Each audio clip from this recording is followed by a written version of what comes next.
The principal confederates of Pugachev surrounded him. Among them was Fabrin. Our eyes met, he could read contempt in mine, and he looked away with an expression of deep hatred and pretended mockery.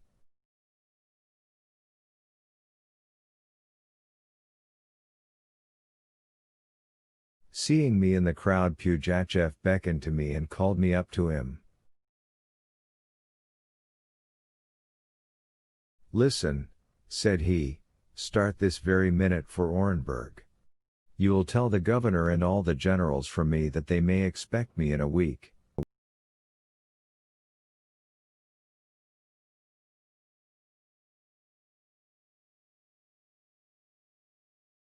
Advise them to receive me with submission and filial love, if not, they will not escape a terrible punishment.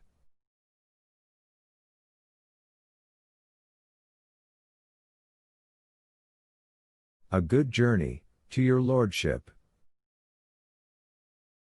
Then turning to the people, he pointed out Fabrin. "There, children," said he, "is your new commandant, obey him in all things, he answers to me for you and the fort."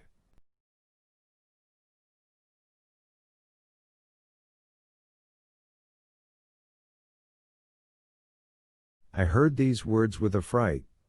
Fabrin become master of the place. Marya remained in his power.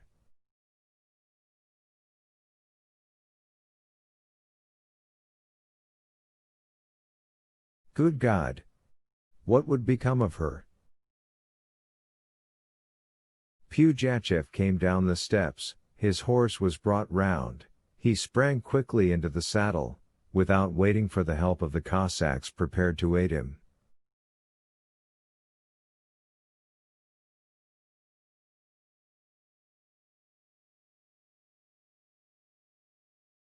At this moment I saw my Savaliyich come out of the crowd, approach Pugachev, and present him with a sheet of paper.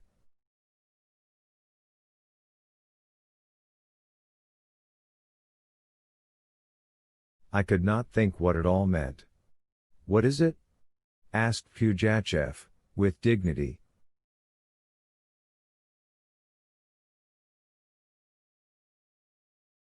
"Deign to read it, and you will see," replied Savaliyich. Pugachev took the paper and looked at it a long time with an air of importance. At last he said, "You write very illegibly, our lucid eyes cannot make out anything."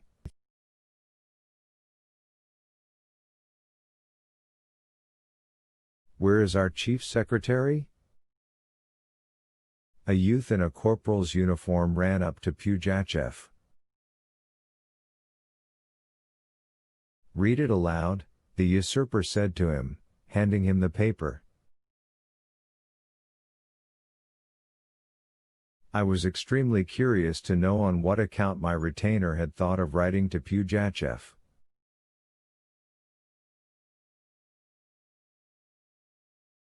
The chief secretary began in a loud voice, spelling out what follows.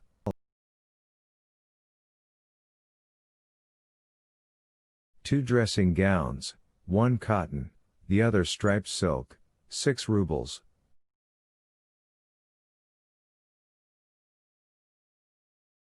"What does that mean?" interrupted Pugachev, frowning.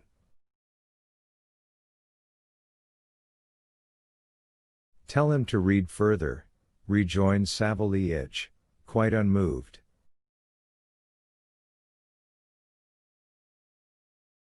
The chief secretary continued to read. 1 uniform of fine green cloth, 7 rubles, 1 pair trousers, white cloth, 5 rubles, 12 shirts of Holland shirting, with cuffs, 10 rubles, 1 box with tea service, 2.5 rubles.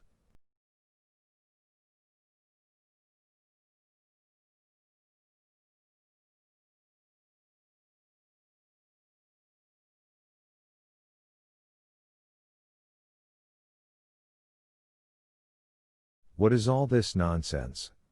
Cried Pugachev. What do these tea boxes and breeches with cuffs matter to me? Savéliitch cleared his throat with a cough, and set to work to explain matters.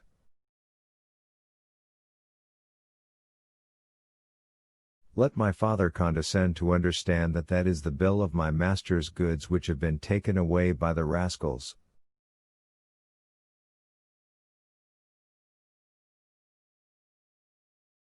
What rascals?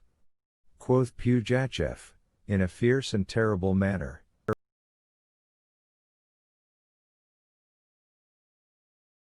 Beg pardon, my tongue played me false, replied Savéliitch.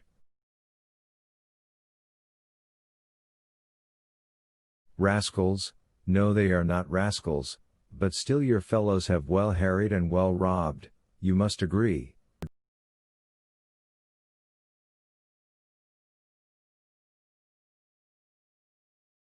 Do not get angry, the horse has 4 legs, and yet he stumbles.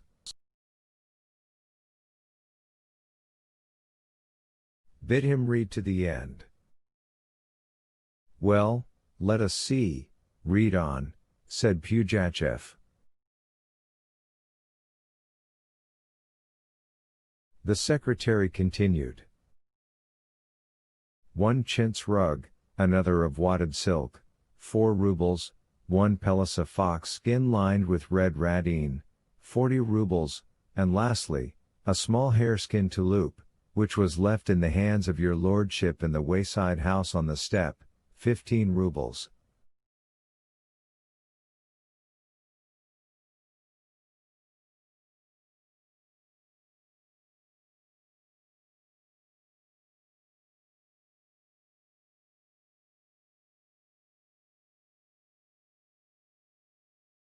What's that? Cried Pugachev, whose eyes suddenly sparkled.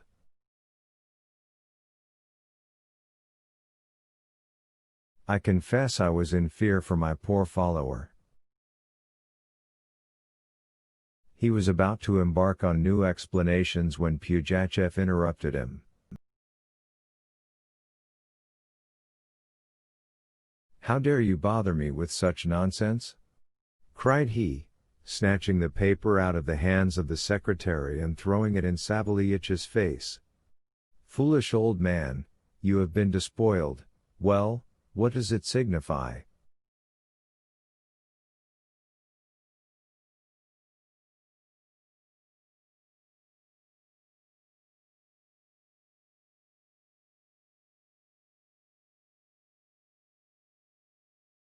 But, old owl, you should eternally pray God for me and my lads that you and your master do not swing up there with the other rebels. A hareskin touloup.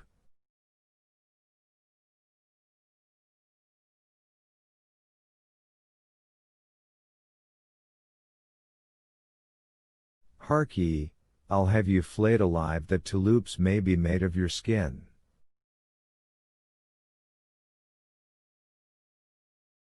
As it may please you, replied Savéliitch. But I am not a free man, and I must answer for my lord's goods.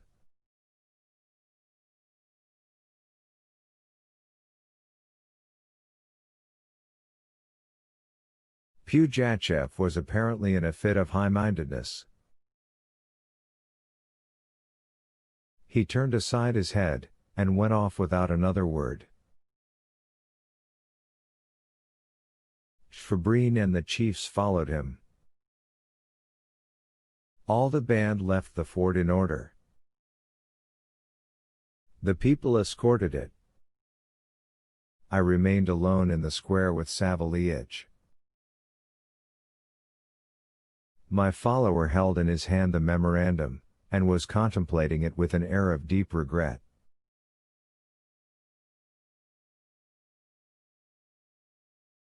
Seeing my friendly understanding with Pugachev, he had thought to turn it to some account. But his wise hope did not succeed.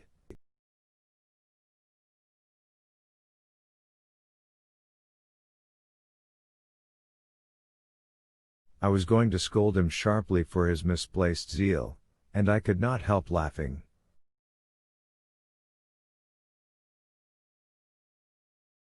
Laugh, sir, laugh, said Savéliitch, but when you are obliged to fit up your household anew, we shall see if you still feel disposed to laugh.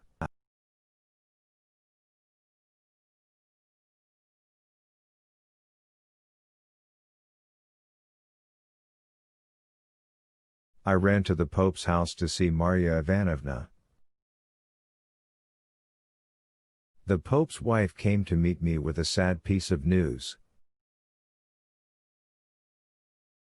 During the night high fever had set in, and the poor girl was now delirious.